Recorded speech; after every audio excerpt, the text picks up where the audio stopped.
What's going on, Jerome's? Good morning, happy Monday. And Minnesota Vikings are roughly halfway through training camp. Only a couple open practices to the fans left, but we got preseason. Got a lot of things going on. Night practice been moved to the 12th, and there's been some risers and fallers in the race to make the 53, as well as the practice squad amongst the 90-man rooster. So I had to look this up. This photo's from 2012. So Jarius Wright is on the left, the receiver. The pride of Arkansas. Remember, him and Greg Childs were supposed to be that Arkansas duo that transformed the Vikings receiver room. Woo Pig Suey. So Wright was a rookie, hence the name tag on the helmet. 4th round pick. I don't know who 23 is. Immediately I wanted to say it was Cedric Griffin, but then I looked and he had been released and had signed with Washington that year. And I looked at the 90-man roster. I couldn't find a 23, so I don't know who that is. Either way, probably missed his tackle. Probably that's why he was gone. He gone, man. But Kwesi does have some tough decisions, and frankly, it's kind of a good problem to have. So after a not so great 2022 draft class, I think that Kwesi's rebounded nicely the last couple of seasons, notably doing some good things in UDFAs, as well as really had a nice free agency class this year. But going to have to cut some things down. But we said this before. So 90-man roster, 53 plus 16 on the practice squad, 69. So really only 21 players of the 90-man rooster won't be in the sphere.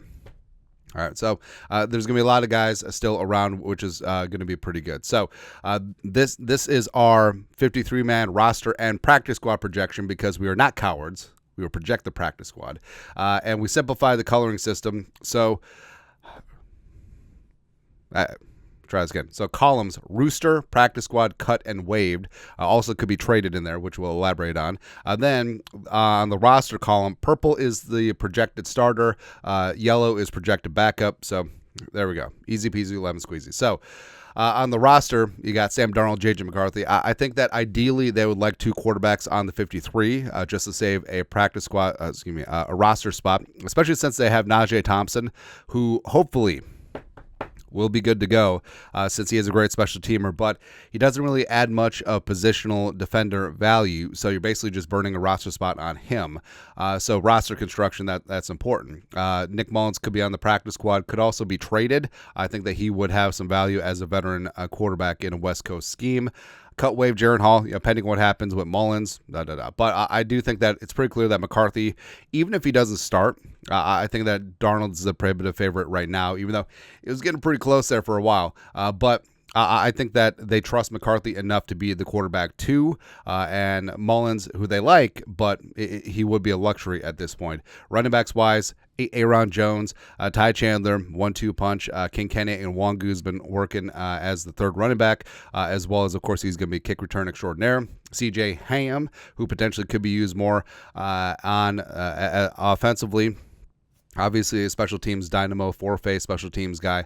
But the Vikings could use a lot more 21 personnel, 2 running backs, 1 tight end, waiting for TJ Hawkinson to get back, taking advantage of some of those mismatches.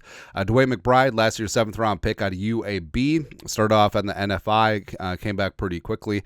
They've been using him in a lot of interesting ways. So at kick returner, like a backup kick returner, which he's never done before. Also, they've been splitting him out with the third team offense, the base package, but he's not really much of a receiver. But I think that he is learning all these tools and skills. I mean, he's a great runner at UAB, but we'll see. Then the veteran Myles Gaskins gets waived.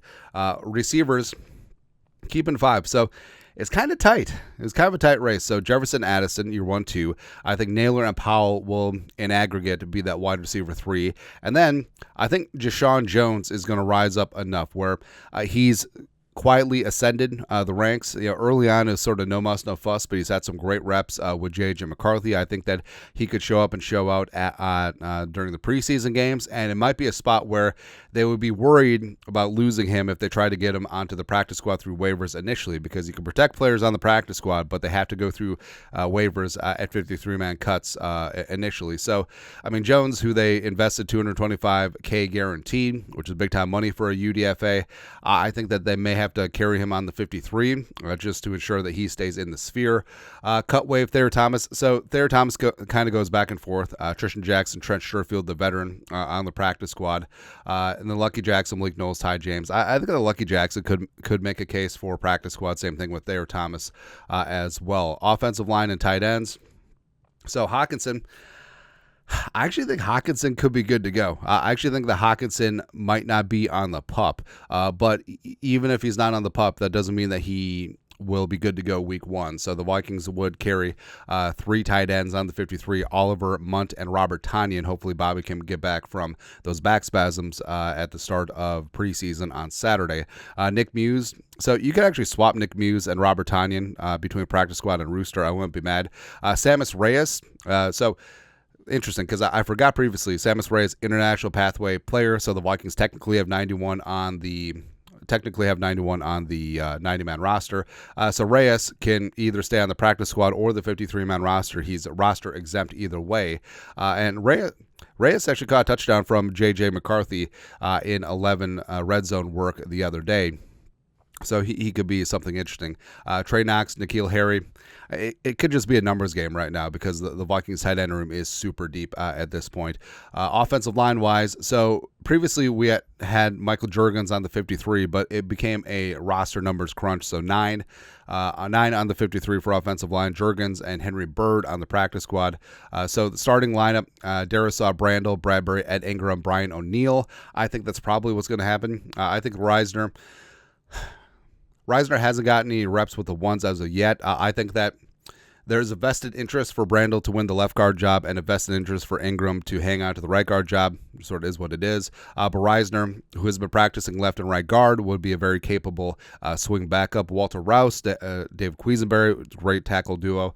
Both of them are working on both sides. Diamond Dan Feeney is going to be your swing interior backup. And then cut wave in the spot, Roland, Nestor, Flax, and T-Rob. Although T-Rob, Henry Bird could go either way in that spot. Defensively, so there's been a little bit of movement here. So Jerry Tillery thankfully missed major injury. He was just cleated on Saturday. But Tillery, Harrison Phillips, Jonathan Bullard have been your starting 3-down linemen. And then Levi Drake Rodriguez, Jaqueline Roy, and Jonah Williams have all gotten some work with the ones. I think the Vikings will keep 6 defensive linemen in this spot. Taki Taimani is an interesting name. Been working a little bit of second-team nose tackle. Really, and Manoa are the only true blue nose tackles on the rooster. Maybe he could be what we wanted Kyrus Tonga to be, but it just didn't work out. And then the veteran Jahad Ward, who has inside-outside versatility on the practice squad as well.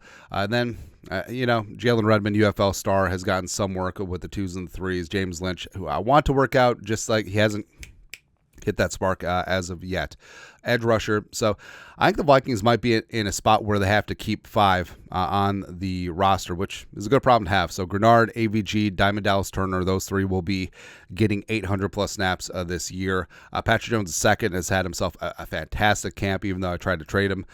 Maybe that's why. And then also Gabriel Murphy, I think, is going to be a stone-cold lock to make the 53. Practice squad, AC2, Andrakar II, priority UDFA from last year. Been getting some work with the 2s. It's weird seeing 55 out there.